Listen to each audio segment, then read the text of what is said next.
नमस्कार, मैं हूं शिवांगी द्विवेदी। स्वागत है आपका महाराष्ट्र वीकली में। नजर डालते हैं महाराष्ट्र की उन बड़ी खबरों पर जो इस हफ्ते सुर्खियों में रही। मुख्यमंत्री देवेंद्र फडणवीस ने राज्यपाल के अभिभाषण पर जवाब देते हुए महाराष्ट्र को $1 ट्रिलियन की अर्थव्यवस्था बनाने का संकल्प दोहराया। उन्होंने कहा कि देश की अर्थव्यवस्था में महाराष्ट्र का योगदान 13.8% तक पहुंच गया है और राज्य अब स्टार्टअप कैपिटल बन चुका है। हर साल 10 लाख रोजगार सृजन और 2 महीनों में 1.5 लाख सरकारी भर्तियां पूरी करने का लक्ष्य रखा गया है।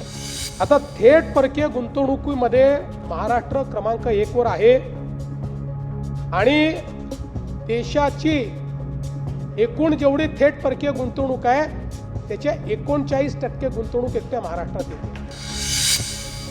मुंबई पुणे एक्सप्रेसवे पर ज्वलनशील और खतरनाक पदार्थों के परिवहन के लिए नई एसओपी बनाने के निर्देश मुख्यमंत्री देवेंद्र फडणवीस ने दिए हैं। 3 फरवरी को हुए प्रोपिलीन गैस टैंकर हादसे के बाद विधानसभा में उन्होंने कहा कि आपात स्थिति में यात्रियों को तुरंत सूचना देने के लिए ITMS को और मजबूत किया जाएगा। 36 घंटे के जाम के दौरान वसूला गया टोल लौटाने का फैसला लिया गया है और पूरे मामले की समीक्षा के लिए 7 सदस्यीय समिति भी बनाई गई है। नासिक में चौथे विश्व मराठी सम्मेलन का उद्घाटन मुख्यमंत्री देवेंद्र फडणवीस ने किया। इस अवसर पर राज्य साहित्य पुरस्कारों का वितरण भी किया गया। मुख्यमंत्री फडणवीस ने कहा कि वरिष्ठ साहित्यकारों के साथ साथ युवा पीढ़ी भी मराठी भाषा की सेवा कर रही है, जिससे भाषा का सम्मान और बढ़ रहा है। उन्होंने बताया कि मराठी भाषा को वैश्विक स्तर पर पहचान दिलाने के लिए अगला विश्व मराठी सम्मेलन विदर्भ में और उसके बाद विदेश में आयोजित करने की योजना है। कार्यक्रम में उप मुख्यमंत्री सुनेत्रा पवार और छगन भुजबळ भी मौजूद रहे। मी ज्यावेळेस डावोसला स्वित्झर्लंडला गेलो, आमचे मंत्री महोदय देखील, उद्योग मंत्री देखील तेही गेले।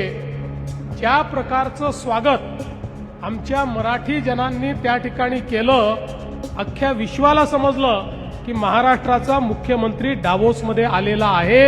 ही मराठी माणसाची ताकद ही खऱ्या अर्थानं आपल्याला या ठिकाणी पाहायला मिळाली आहे। मराठी भाषा गौरव दिवस के अवसर पर विधान भवन के केंद्रीय सभागार में जावे विनोदाच्या गावा नाम का विशेष सांस्कृतिक कार्यक्रम उत्साह के साथ आयोजित किया गया। इस मौके पर मुख्यमंत्री देवेंद्र फडणवीस ने कहा कि मराठी को सिर्फ संवाद की भाषा ही नहीं बल्कि एक प्रगत ज्ञान की भाषा और रोजगार की भाषा बनाना हमारा लक्ष्य है।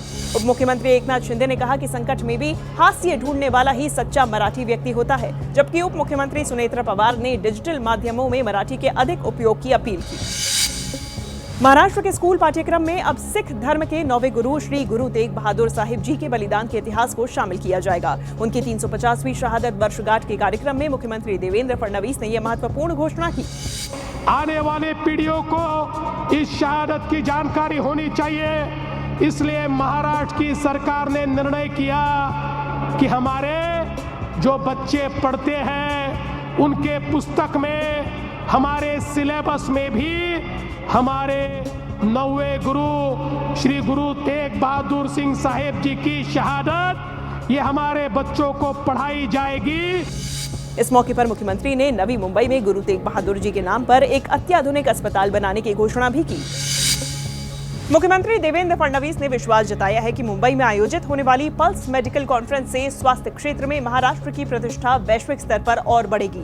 27 और 28 मार्च 2026 को मुंबई के जियो वर्ल्ड सेंटर में आयोजित इस सम्मेलन में नई चिकित्सा तकनीकों, शोध, गंभीर बीमारियों के किफायती उपचार और रोगों की रोकथाम पर व्यापक चर्चा होगी।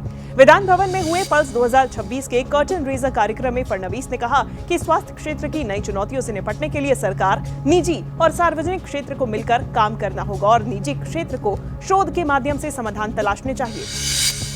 एशिया का सबसे बड़ा प्रस्तावित वाढवण बंदर महाराष्ट्र के विकास के लिए गेम चेंजर साबित होगा। इसी को ध्यान में रखते हुए वाढवण और विरार के बीच एक नया ग्रीनफील्ड एयरपोर्ट विकसित करने के निर्देश मुख्यमंत्री देवेंद्र फडणवीस ने दिए हैं, ताकि इस पूरे क्षेत्र की कनेक्टिविटी मजबूत हो सके।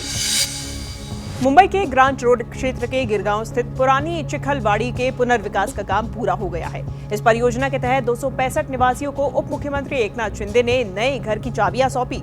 करीब 25 वर्षों से लंबित इस पुनर्वास परियोजना को आखिरकार पूरा कर लिया गया, जिसमें पहले 120 वर्ग फुट के घरों में रहने वाले परिवारों को अब 585 वर्ग फुट के 2 BHK फ्लैट उपलब्ध कराए गए हैं। महाराष्ट्र वीकली में इस सप्ताह इतना ही। राज्य की संस्कृति और विकास से जुड़ी महत्वपूर्ण खबरें हम आप तक लगातार पहुंचाते रहेंगे। अगले हफ्ते देखना ना भूलिए महाराष्ट्र वीकली।